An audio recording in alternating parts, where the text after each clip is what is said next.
stay empty. And he says how 5 big investment banks remade finance and regulation in their favor. Such practices did not evolve innocently. The net capital rule created by the Securities Exchange Commission in 1975 required broker-dealers to limit their debt to net capital ratio to 12 to 1. And such firms must issue early warnings if they begin approaching this limit or stop trading if they exceeded it.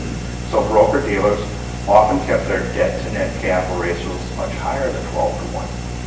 The rule allowed the SEC to oversee broker-dealers and required firms to value all their tradable assets at market prices. You maybe heard the term mark-to-market. The rule applied a haircut or a discount to assets for their market risk.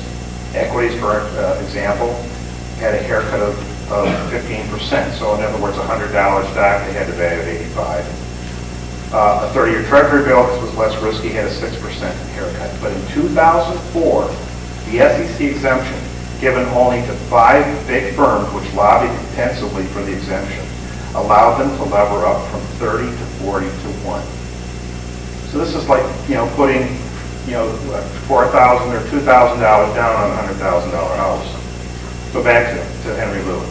The 5 big investment banking firms wanted for their brokerage units an exemption from the 1975 regulation that limited the amount of debt they could take on,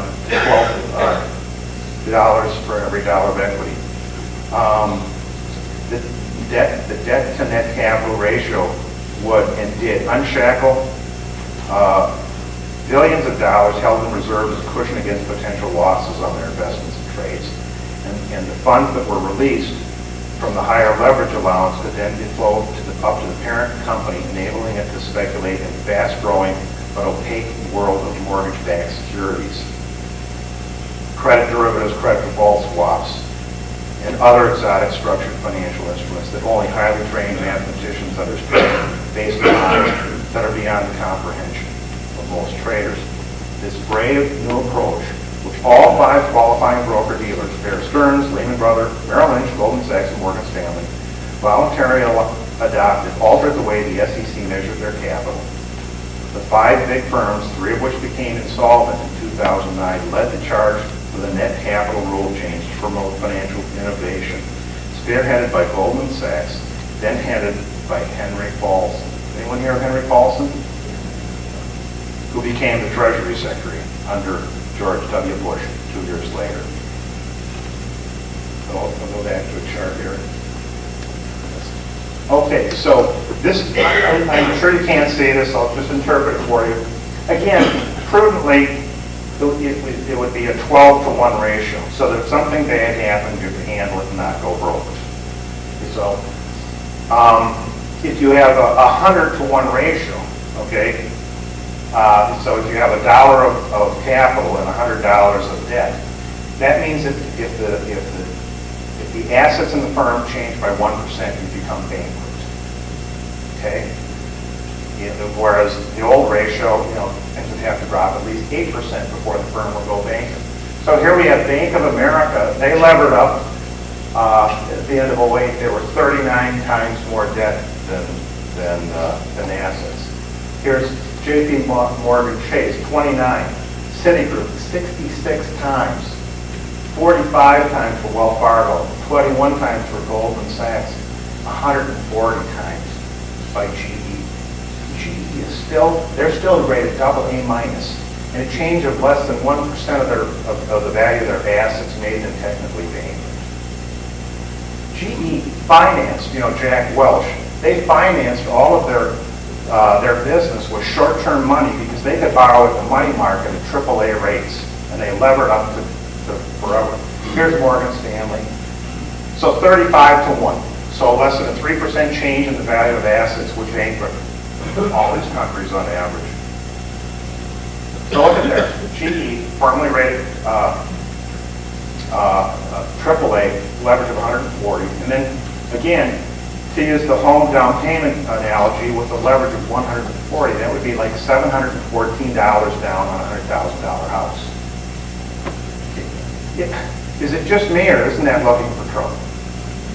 Okay, so and what bothers me is this stuff was going on, and where was the SEC? Where were our regulators? And so all this leverage was an accident waiting to happen. And the Securities and Exchange Commission, the Federal Reserve Board, which created all the debt, and the Office of Comptroller of Currency, which is supposed to oversee the banks, they're letting it all happen. So currently GE has a AA+ rating, is a 31209. And according to a March 12 story in Bloomberg's, S&P left GE and GE's capital commercial paper ratings at A- +1. It said the rating for debt backed by Federal Deposit Insurance Corporation remains AAA. Wait a minute, isn't GE a commercial company that makes jet engines? Backing by FDIC? Okay, I don't get it. All right, I'm going to go on to something else. Derivatives, they're still a tsunami, they're huge. And these derivatives, they're strange mathematical things that the largest institutions trade back and forth. And I say, be not afraid, like both John Paul II. These are ones and zeros in a computer. A lot of our financial problems, they have nothing to do with reality. They're ones and zeros in a computer.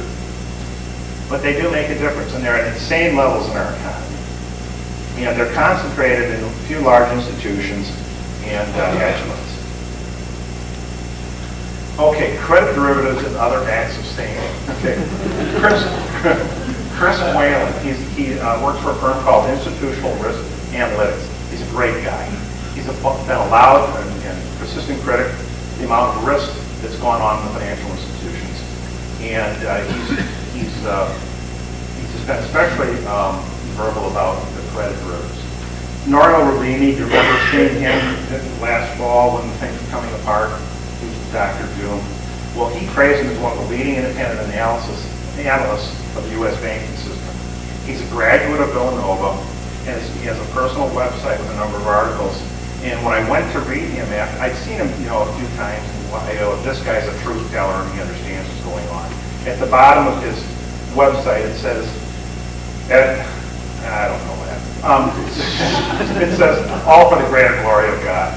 And he gave a presentation with the title above to the Icelandic Financial Services Association, April 8 of 08, just a few months before the whole banking system blew up there. So credit derivatives and other acts of standing. So here's some. I'm going to give you some long quotes from him. He testified before Congress about derivatives, and there's the website. So.